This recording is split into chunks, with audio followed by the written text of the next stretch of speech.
नमस्कार मित्रांनो, माझं नाव विशाल शंकरराव सांगळे. मी गव्हर्नमेंट मेडिकल कॉलेज मिरज या कॉलेजमध्ये MBBS थर्ड इयरला आहे. थर्ड इयरमध्ये शिकत आहे. तर मी आज आपल्यासमोर इथे बायोलॉजी या विषयावरती चर्चा करण्यासाठी आलेलो आहे. इथून पुढे मी तुम्हाला बायोलॉजी शिकवणार आहे. तर तुम्ही मला आपला बायोलॉजी कंपॅनियन, बायोलॉजी फ्रेंड म्हणूनच समजा. मी तुम्हाला एकदम साध्या आणि सोप्या पद्धतीने बायोलॉजी शिकवणार आहे. ते नसतं का की शिक्षकाने सांगितल्यापेक्षा परीक्षेच्या आधी मित्रांनी जर समजा आपल्याला समजावून सांगितलं तर तीच गोष्ट आपल्या खूप वेळ म्हणजे दीर्घकाळ लक्षात राहू शकते. त्याचप्रमाणे एखादा मित्र जसा आपल्याला समजून सांगतो त्याचप्रमाणे मी तुम्हाला समजून सांगणार आहे. इथून पुढे जे जे व्हिडिओ येतील ते खूप साध्या आणि सोप्या पद्धतीने असतील. तर मी तुम्हाला शिकवण्यासाठी इथे NCERT 11वीचं बुक वापरणार आहे. बायोलॉजी NCERT 11चं बुक. त्या पुस्तकापेक्षा मी तुम्हाला असं बाहेर जास्त काही सांगणार नाही, कारण जास्तीत जास्त क्वेश्चन्स हे MCQ हे नीटमध्ये लाईन टू लाईन असे विचारले जातात बायोलॉजीला. आणि थोडेफार क्वेश्चन असे असतात की जे बाहेरच्या नॉलेजवर आधारित असतात आणि ते खूपच डिफिकल्ट असतात. सगळ्यांनाच ते अवघड जातात. फक्त असं कोणाला सोपं जाईल असं ते नसतात. फक्त त्याला थोडं जास्त अभ्यास करावा लागतो. मी इथे इथून पुढे जे जे व्हिडिओमध्ये जे जे लेक्चर शिकवेल, जो जो चॅप्टर शिकवेल त्याचं तुम्ही अनालिसिस करा. तो चॅप्टर व्हिडिओ बघून झाल्यानंतर बिना बघता वहीमध्ये लिहून काढा. त्याच्यानंतर NCERT मध्ये लाईन टू लाईन बुक वाचा. तुम्हाला नक्कीच समजणार, तुम्हाला नक्कीच फायदा होणार याचा. आणि अनालिसिस ते सगळं लिहून ते झाल्यानंतर तुमच्याकडे एक बुक असणं आवश्यक आहे. MCQचं बुक असणं आवश्यक आहे. त्यातले तुम्ही MCQ सोडवले पाहिजेत. याचं तुम्हाला पुन्हा परीक्षा देताना डायरेक्ट परीक्षा देताना तुम्हाला असं नवीन काही वाटणार नाही. धन्यवाद. आणि आपण चालू करूया आपला फर्स्ट चॅप्टर. नमस्कार मित्रांनो, आज आपण सुरू करूयात फोटोसिंथेसिस इन हायर प्लांट्स.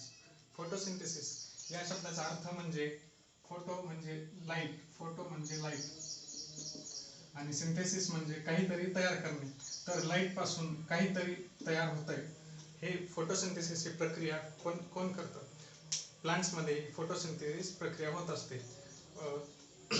आपल्याला फोटोसिंथेसिस बद्दल काय माहिती आहे बरं? म्हणजे वनस्पती स्वतःचं अन्न स्वतः तयार करतात.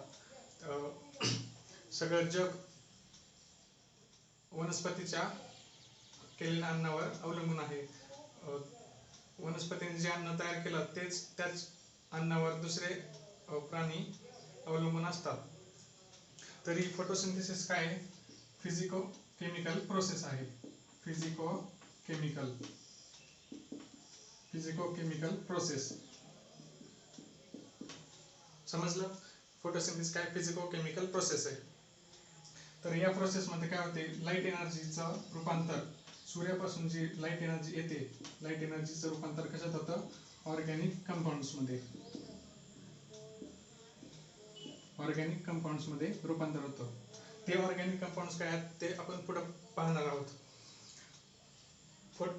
वनस्पतीने तयार केलेलं अन्न हे प्रायमरी सोर्स ऑफ फूड, जगामध्ये प्रायमरी सोर्स ऑफ फूड आहे. तर वनस्पती स्वतःचं अन्न तयार करता करता वातावरणामध्ये ऑक्सिजन रिलीज पण करतात. तर अजून एक पॉईंट इथं ऍड करतो, oxygen release, O2 release. In the process of photosynthesis oxygen is also released. आता फोटोसिंथेसिस बद्दल आपल्याला काय माहिती आहे? फोटोसिंथेसिस साठी कोणकोणत्या गोष्टी आवश्यक आहेत आपण त्या बघणार आहोत आणि त्या तुम्हाला माहीतच आहेत. फोटोसिंथेसिस साठी सर्वप्रथम क्लोरोफिल, जो की प्लांटच्या लीफ मध्ये पिगमेंट असतो, ग्रीन पिगमेंट, क्लोरोफिल. अजून काय वाटतं तुम्हाला? अजून काय लागेल? सनलाइट. त्यानंतर अजून CO2. इथं काय लिहितो मी पॉइंट?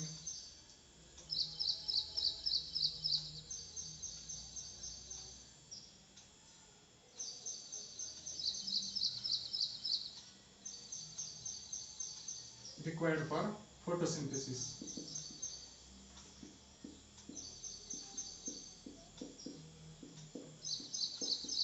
या 3 गोष्टींची वनस्पतीला अन्न बनवण्यासाठी गरज असते. तुम्ही म्हणताल क्लोरोफिल, सनलाइट, CO2 हे आवश्यक असतं, हे आपल्याला कशावरून कळणार? तर त्यासाठी 2 एक्सपेरिमेंट सांगतो तुम्हाला. हे एक्सपेरिमेंट तुम्ही केलेलंच असणार, कधी ना कधी लहानपणी तुम्ही एक्सपेरिमेंट केलेलंच असणार. तर पहिला एक्सपेरिमेंट असा आहे की कवर्ड एक झाकलेलं पान आणि न झाकलेलं पान, एक पान घ्यायचं,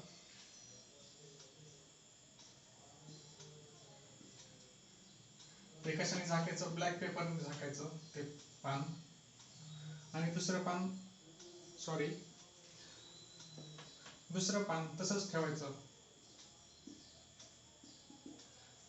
आणि हे 2 पानं, हे ब्लॅक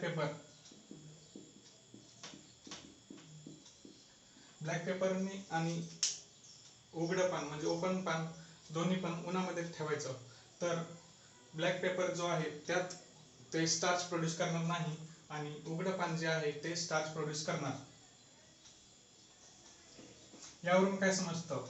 यावरून असं समजतं की सनलाईटची आवश्यकता आहे. कशासाठी? फोटोसिंथेसिससाठी. आता तुम्ही म्हणा CO2 गरज असतो फोटोसिंथेसिस, अन्न तयार करण्यासाठी वनस्पतींना, ते कशावरून करणार? तर त्यासाठी एक एक्सपेरिमेंट आहे, त्या एक्सपेरिमेंटचं नाव आहे हाफ लीफ एक्सपेरिमेंट.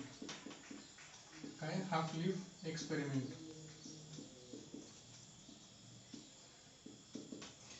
या एक्सपेरिमेंटमध्ये एक टेस्ट ट्यूब असते. असंच सांगतो, या एक्सपेरिमेंटमध्ये एक टेस्ट ट्यूब घ्यायची, टेस्ट ट्यूब मध्ये कापूस ठेवायचा, ज्या कापसा KOH मध्ये बुडवलेला कापूस असणार, जो की KOH मध्ये बुडवलेला कापूस काय करणार? CO2 ऍब्झॉर्ब करून घेणार, आणि पान अर्ध टेस्ट ट्यूब मध्ये ठेवायचा. ही test tube is cotton with CO2, cotton with KOH. हे KOH कॉटन CO2 ऍब्झॉर्ब करणार, आणि टेस्ट ट्यूब मध्ये अर्ध पान बाहेर ठेवायचं आणि अर्ध पान आतमध्ये ठेवायचं. हे जसं असेल तसं, हे मी म्हणत नाही की असंच आहे, पण आणि ही पूर्ण सिस्टीम सनलाइट मध्ये ठेवायची. आता जे ह्या एक्सपोज आहे एन्व्हायरमेंटला, हा पार्ट पानाचा एक्सपोज नाहीये, तर पुढं असं प्रूव्ह होतं की हा एन्व्हायरमेंटला ओपन असणारा जो पार्ट आहे तो स्टार्च प्रोड्यूस करतो, आणि इथं असणारा पार्ट, टेस्ट ट्यूब मध्ये असणारा पार्ट स्टार्च प्रोड्यूस करत नाही. तुम्ही म्हणाल असे का? तर हा पार्ट ओपन आहे, त्याच्यामुळे त्याला CO2 भेटला, त्याच्यामुळे त्यांनी अन्न तयार केलं. याच्यावरून असं प्रूव्ह होतं की CO2 ची गरज आहे. तर येथे आता काही अर्ली एक्सपेरिमेंट बघणार आहोत, जे एक्सपेरिमेंट्स काही सायंटिस्टने केले होते त्यांच्या काळामध्ये. तर पहिला सायंटिस्ट आहे जोसेफ प्रेस्टली.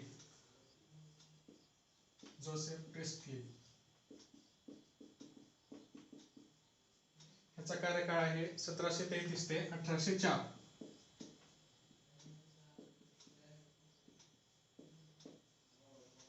आता हा जोसेफ प्रेस्टली तुम्हाला माहितीच आहे, हे 1774 मध्ये O2 ऑक्सिजनचा शोध जोसेफ प्रेस्टलीने लावला होता.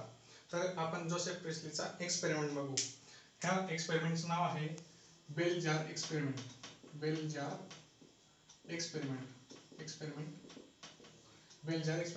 त्याने काय केलं? एक कॅन्डल घेतली,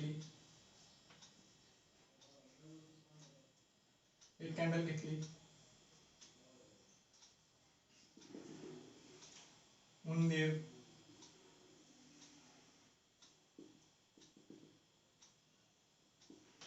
कसं पण सोडून द्या. त्यानंतर त्याने ह्याच्यावर एक जार ठेवला उलटा. तर जार ठेवल्यावर उंदराला आणि ज्या कॅन्डलला ऑक्सिजन भेटणार नाही, त्याच्यामुळं कॅन्डल विझून जाईल, उंदीर सफोकेट होईल आणि उंदीर थोड्या वेळाने मरून जाईल. दुसऱ्या ह्याच्यामध्ये त्याने काय केलं? कॅन्डल पेटवली डबल,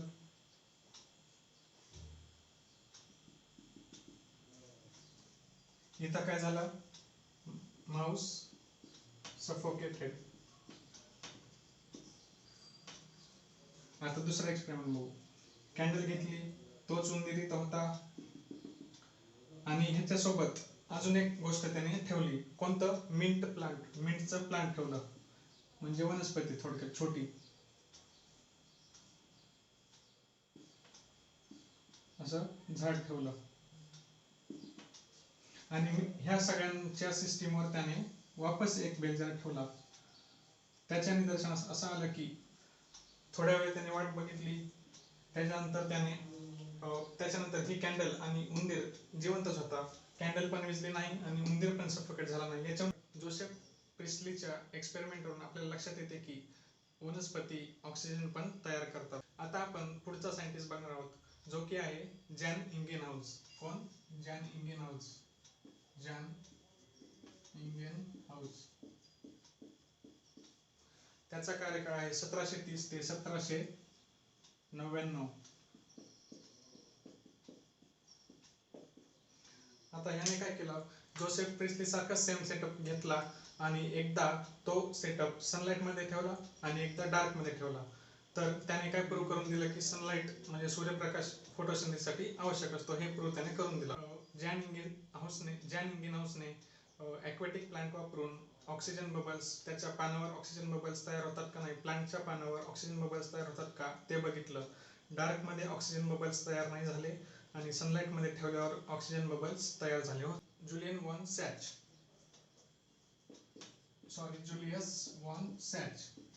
1854 मध्ये.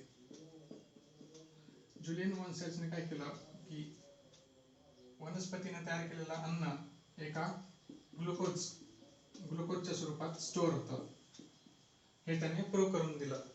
ह्याच्यानंतरच्या स्टडीमध्ये असं कळालं की वनस्पतीच्या पानांमध्ये ग्रीन कलरचा एक क्लोरोफिल म्हणून एक पिगमेंट असतो, जो की क्लोरोप्लास्ट या नावाच्या बॉडीमध्ये स्टोअर केलेला असतो. आता 19व्या शतकाच्या मध्यामध्ये काय कळालं की प्लांट काय करतात, वनस्पती काय करतात, लाईट एनर्जी वापरून त्याचं रूपांतर कार्बोहायड्रेट्स मध्ये करतात, असं कळून आलं. तर पूर्ण फोटोसिंथेसिसचं इम्पेरिकल इक्वेशन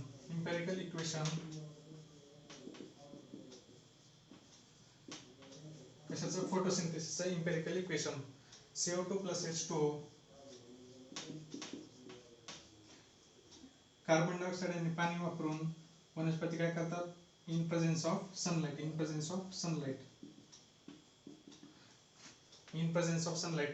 काय तयार करतात, कार्बोहायड्रेट्स आणि ऑक्सिजन तयार करतात. कार्बोहायड्रेट्स प्लस ऑक्सिजन तयार करतात. हा कार्बोहायड्रेटचं एक्झाम्पल द्या बरं एखादं. कार्बोहायड्रेटचं एक्झाम्पल एक ग्लुकोज.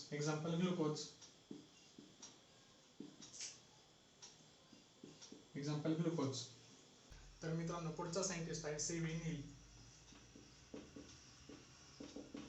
सी व्ही नीलने काय सांगितलं, त्याने अभ्यास केला ग्रीन आणि पर्पल बॅक्टेरिया वापरून त्याने अभ्यास केला की फोटोसिंथेसिस काय आहे, लाईट डिपेंडंट रिॲक्शन आहे. कोणी सांगितलं? सी व्ही नीलने. हे लक्षात ठेवा, कोणत्या सायंटिस्टने काय केलं हे लक्षात ठेवणं गरजेचं आहे. तर त्याने काय सांगितलंय, प्लांट्समध्ये एक ऑक्सिडायझेबल कंपाऊंड असतो, जो की CO2 ला रिड्यूस करतो. कशामध्ये? मग CO2 चं रिडक्शन झालं की CO2 चं रूपांतर कशामध्ये होतं? CO2 चं रूपांतर कार्बोहायड्रेट्स मध्ये होतं, जे की ग्लुकोज मध्ये स्टोअर होतात. आणि वनस्पती जो ऑक्सिजन बाहेर टाकतात तो कुठून येतो, CO2 का वॉटर?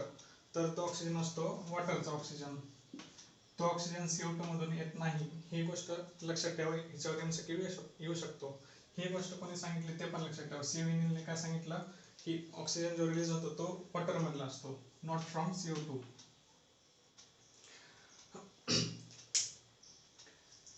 हे नंतर ऑक्सिजन रिलीज हा वॉटर मधूनच होतो, हे नंतर रेडिओ आयसोटोपिक टेक्निक्सने प्रूव्ह झालं होतं. मग आता एकदम ओव्हरऑल इक्वेशन ऑफ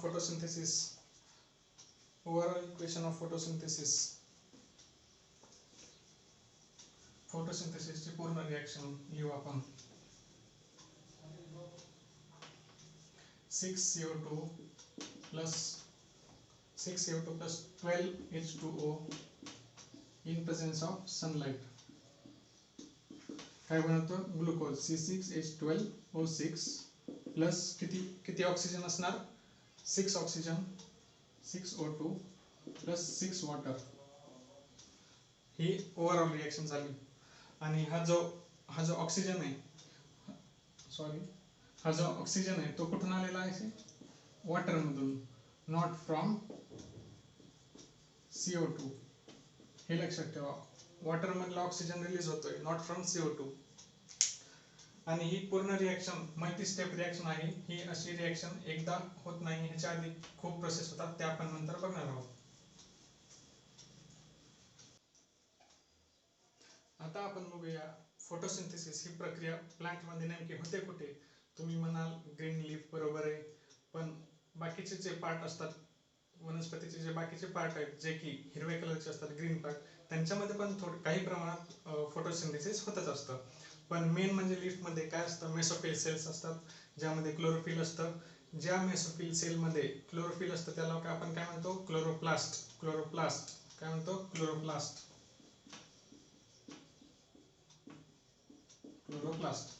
तर त्या क्लोरोप्लास्टचं आपण स्ट्रक्चर बघूया.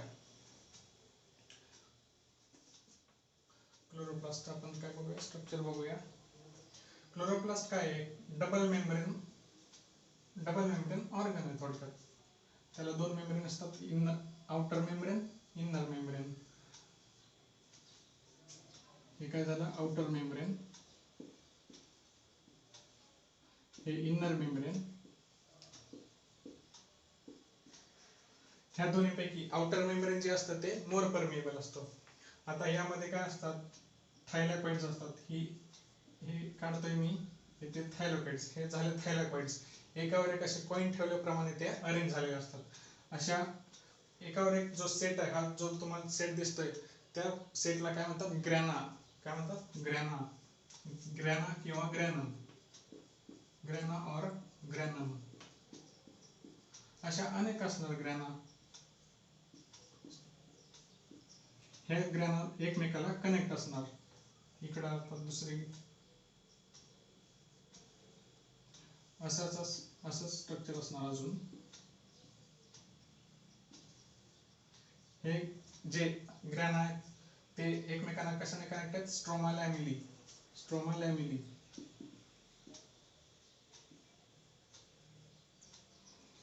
हे जे सगळं जे रिकामा पार्ट दिसतो तो आहे स्ट्रोमा.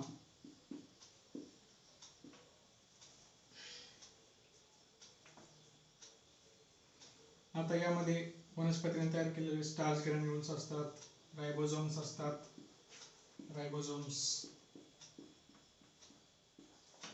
हे काय, स्टार्च ग्रॅन्युल.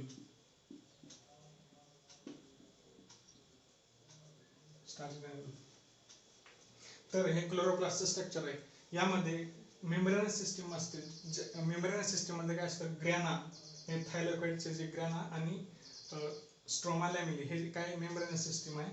आणि फ्लुइड सिस्टीम मध्ये काय येतं, स्ट्रोमा. आता ह्यांचं काम काय, मेम्ब्रेनस सिस्टीम मध्ये काय काय करतं, ह्याचं काम सनलाइट जी येते ती ट्रॅप करायची, ऍब्झॉर्ब करायची, आणि त्याचं रूपांतर फूड मध्ये करायचं.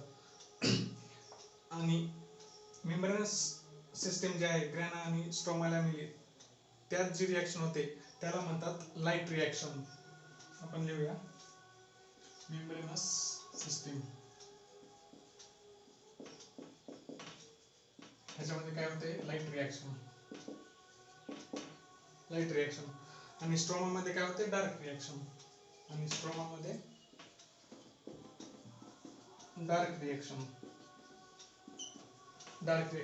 तुम्ही म्हणाल डार्क रिएक्शन म्हणजे काय, ती रिएक्शन अंधारात होते का, असं नाही. किंवा ती अंधाराशिवाय म्हणजे विदाउट डार्क होते का, असं पण नाही. ती कधी पण होते, पण तिला सनलाइटची आवश्यकता नाही, अशी रिएक्शन आहे. डार्क रिएक्शन कशावर डिपेंड आहे, लाईट रिएक्शन मध्ये काय प्रोड्यूस होतं, एटीपी आणि NADPH2 तयार होतं. ती एनर्जीच्या फॉर्म मध्ये असतं, एटीपी आणि NADPH, आणि त्याच्यावर डिपेंड कोण आहे, डार्क रिएक्शन. आता आपण बघूया प्लांट्स मध्ये, वनस्पतीमध्ये असतात तरी किती पिगमेंट्स असतात. प्लांट्स मध्ये असतात किती, 4 पिगमेंट्स असतात, जे की पेपर क्रोमॅटोग्राफी या टेक्निकने वेगळे करता येतात. कोणती टेक्निक, पेपर क्रोमॅटोग्राफी. MCQ येऊ शकतो ह्याच्यावर. आता एकाच प्लांट मध्ये ग्रीन कलरचे अनेक शेड असतात ना, तर पेपर आपण बघूया 4 पिगमेंट कोणकोणते पेपर क्रोमॅटोग्राफीने. आता फर्स्ट पिगमेंट आहे क्लोरोफिल ए.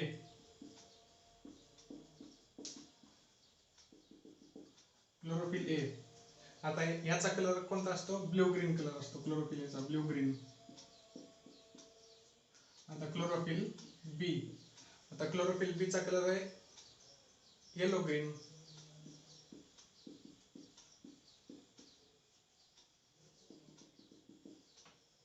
तिसरं पिगमेंट आहे झॅन्थोफिल्स आणि चौथा पिगमेंट आहे कॅरोटिनॉइड्स. कॅरोटिनॉइड्स, कॅरोटिनॉइड्स, कॅरोट, त्याच्यामध्ये कॅरोट आहे त्याच्यामुळे त्याचा कलर आहे yellow to yellow orange. Carrot orange असतं ना, त्याच्यामुळे येलो टू येलो ऑरेंज. आता झॅन्थोफिलचा कलर आहे येलो. हे 4 पिगमेंट्स आपण पेपर क्रोमॅटोग्राफीने वेगळे करता येतात. आता पिगमेंटचं काम काय असतं की जो सूर्यप्रकाश आहे तो ऍब्झॉर्ब करायचा आणि त्याच्यामुळे ऍब्झॉर्ब केलेल्या एनर्जीमुळे सनलाइटमुळे पुढील रिएक्शन हे घडवून आणतात. तर आपण आता ऍक्शन म्हणजे कोणत्या वेव्हलेंथ मध्ये क्लोरोफिल एचं पिगमेंट ऍब्झॉर्प्शन जास्त होत असेल, तुम्हाला काय वाटतं सनलाइट कोणत्या वेव्हलेंथची सनलाइट मध्ये ऍब्झॉर्प्शन होत असेल? तर क्लोरोफिल एला ब्ल्यू किंवा ग्रीन म्हणजे ब्ल्यू आणि रेड या 2 वेव्हलेंथ मध्ये जास्त ऍब्झॉर्प्शन होतं सनलाइटचं. कसं? आता रेड 700 नॅनोमीटर पर्यंत काय असतं रेड कलर, आपल्याला स्पेक्ट्रम माहिती आहे विबजॉर 7 रंगाचा स्पेक्ट्रम, त्याच्यामध्ये ब्ल्यू आणि रेड या 2 कलरच्या स्पेक्ट्रम मध्ये काय होतं ऍब्झॉर्प्शन जास्त होतं. पिगमेंट, चीफ पिगमेंट असतो प्लांट मध्ये, कोणता असेल तुम्हाला काय वाटतं सांगा बरं? Chief pigment chlorophyll A. Chlorophyll A हा काय झाला चीफ पिगमेंट. मेन पिगमेंट कोणता आहे? क्लोरोफिल ए फोटोसिंथेसिस मध्ये. बाकीचे असतात ते ऍक्सेसरी पिगमेंट्स. ऍक्सेसरी कोणते झाले? क्लोरोफिल बी, झॅन्थोफिल्स, आता आपण पाहिलेले कॅरोटिनॉइड्स.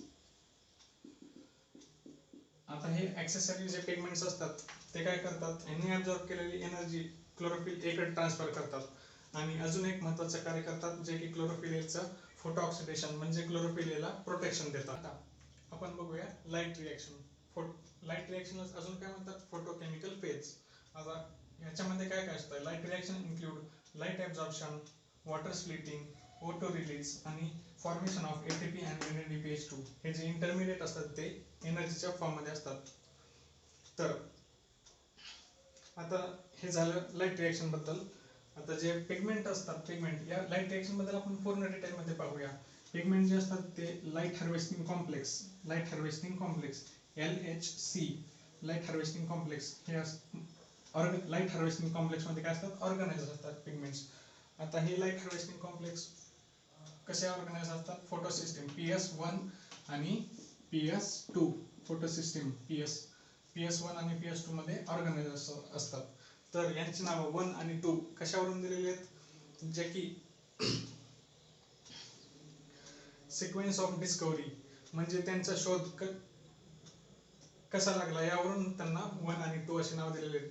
नॉट इन द फंक्शन म्हणजे पहिल्यांदा हे फंक्शन करत असं म्हणून नाही, कारण याची डिस्कव्हरी पहिल्यांदा झाली म्हणून त्याला नाव PS1 असं दिलेलं आहे. तर प्रत्येक फोटो सिस्टीम मध्ये काय असतात? सगळे पिगमेंट असतात प्रत्येक फोटो सिस्टीम मध्ये except one molecule of chlorophyll A. काय असतं? प्रत्येक फोटो सिस्टीम मध्ये, काय म्हणलं मी? प्रत्येक फोटो सिस्टीम मध्ये सगळे पिगमेंट असतात except one molecule of chlorophyll A, ज्याला आपण म्हणतो लाईट हार्वेस्टिंग कॉम्प्लेक्स. आता लाईट हार्वेस्टिंग कॉम्प्लेक्स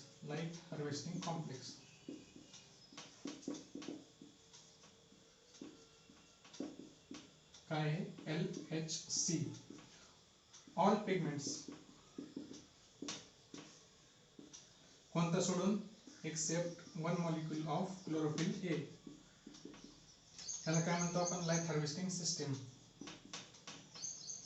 किंवा अँटेनी पण म्हणतो याला, अँटेनी. आता आपण पाहणार आहोत लाईट हार्वेस्टिंग सिस्टीम नेमकी थोडक्यात कशा प्रकारे असते ते पाहणार आहोत. इथे असे पिगमेंट असतात, यांच्यावर लाईट ॲब्झॉर्ब होऊन लाईट ट्रॅप करतात. यांच्यामध्ये रिॲक्शन सेंटर असतात, PS चे रिॲक्शन सेंटर, वेगवेगळे रिॲक्शन सेंटर असतात. PS1चं रिॲक्शन सेंटर वेगळं, PS2चं रिॲक्शन सेंटर वेगळं. हे काय आहे, पिगमेंट्स येते, पिगमेंट्स. आणि इकडून काय लाईट आलेली पुढे जाते, प्रायमरी ॲक्सेप्टरकडे जाते. हे आपण पुढे बघणारच आहोत. मी आताच म्हणल्याप्रमाणे दोन फोटो सिस्टीमचे रिॲक्शन सेंटर हे वेगवेगळे असतात. तर PS1चं रिॲक्शन सेंटर हे 700 नॅनोमीटर वेव्हलेंथला हायेस्ट ॲब्झॉर्प्शन पीक असतं. हायेस्ट नाही, फक्त ॲब्झॉर्प्शन पीक 700 नॅनोमीटरला काय ॲब्झॉर्प्शन पीक आहे. त्यामुळे PS1ला काय म्हणतात, P700 असं पण म्हणतात. तर PS2 याचं ॲब्झॉर्प्शन पीक किती वेव्हलेंथला आहे, 680 नॅनोमीटर वेव्हलेंथला. तर याला आपण P680 असं पण म्हणू शकतो. धन्यवाद. तर या व्हिडिओमध्ये आपण जेवढं पण बघितलंय तेवढं तुम्ही घरी स्वतः ॲनालिसिस करा, ते वहीत लिहून काढा बिना बघता, किंवा नंतर तुम्हाला गरज पडली तर व्हिडिओ पुन्हा बघू शकता, त्यात तुम्ही अजून सराव करू शकता.